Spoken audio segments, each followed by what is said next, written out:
ছাত্রলীগের ক্ষুদ্র কর্মী যারা আছে তাদেরকে উস্কানি দিচ্ছে আনোয়ারুজ্জামান, সেও বক্তব্য দিয়েছে, এবং হাবিবুর রহমান তিনিও বক্তব্য দিয়েছেন যে 13 তারিখ যাতে তারা ছাত্রলীগ, যুবলীগ, স্বেচ্ছাসেবক লীগ, আওয়ামী লীগ সবাই যেন তারা 13 তারিখের জন্য অবরোধে এই কর্মসূচিতে অংশগ্রহণ করে, সেই জন্য তারা আহ্বান করেছিল।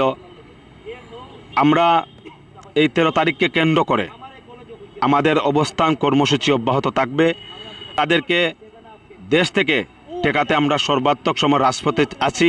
আওয়ামী লীগের প্রেতাত্মারা যাতে এই দেশটাকে, এই শান্তিময় বাংলাদেশকে যাতে অশান্তে রূপান্তরিত করতে না পারে, সে প্রশাসনের নাকের ডগা দিয়ে যাতে এই আওয়ামী লীগ কোনোভাবে আশ্রয় প্রশ্রয় না পায়।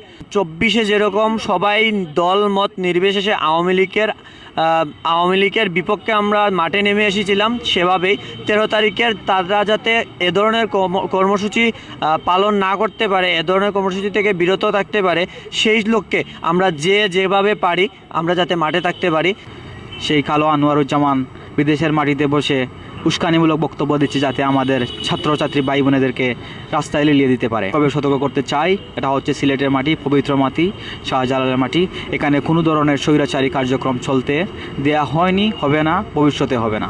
সুপ্রিয় বিক্ষুব্ধ জনতা, আপনারা দেখেছেন যে বিগত 16 বছর যেরকম আওয়ামী লীগ ফ্যাসিস্টরা যেভাবে এই লকডাউন দিয়ে মানুষকে হরতাল, জ্বালাও পোড়াও, অগ্নিকাণ্ড করত, ঠিক একইভাবে আগামীকাল 13 তারিখ হচ্ছে তারা আবার লকডাউন দিয়েছে।